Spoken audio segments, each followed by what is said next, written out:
സംസ്ഥാനത്ത് സ്വർണ്ണവില വീണ്ടും കുത്തനെ ഉയർന്നു. ഗ്രാമിന് 50 രൂപയും പവന് 400 രൂപയുമാണ് വീണ്ടും ഉയർന്നത്. അന്താരാഷ്ട്ര വിപണിയിൽ സ്വർണ്ണവില കുത്തനെ വർദ്ധിച്ചതോടെയാണ് സംസ്ഥാനത്തും സ്വർണ്ണവില വർദ്ധിച്ചത്. അന്താരാഷ്ട്ര വിപണിയിൽ സ്വർണ്ണവില ഔൺസിന് $2,519 ഔൺസിന് $2,513 ശേഷമാണ് സ്വർണ്ണവില വർദ്ധിച്ചത്. നിക്ഷേപകർക്കിടയിൽ ആവശ്യകത വർദ്ധിച്ചതോടെയാണ് അന്താരാഷ്ട്ര വിപണിയിൽ സ്വർണ്ണവില ഉയർന്നത്. അതിനാൽ തന്നെ ഈ അന്താരാഷ്ട്ര വിപണിയിൽ ഇപ്പോഴുള്ള വർധന തുടർന്നാൽ അതിന്റെ തുടർച്ചയായി സംസ്ഥാനത്ത് സ്വർണ്ണവില വീണ്ടും വർദ്ധിക്കുമെന്നാണ് പ്രതീക്ഷിക്കുന്നത്.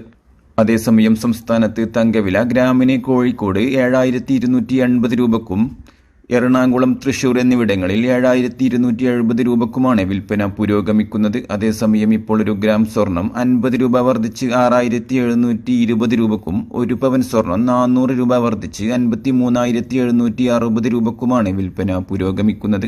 സ്വർണ്ണവിലയിൽ വരുന്ന മാറ്റങ്ങൾ ഞങ്ങൾ കമന്റ് ബോക്സിലൂടെ അറിയിക്കുന്നതായിരിക്കും.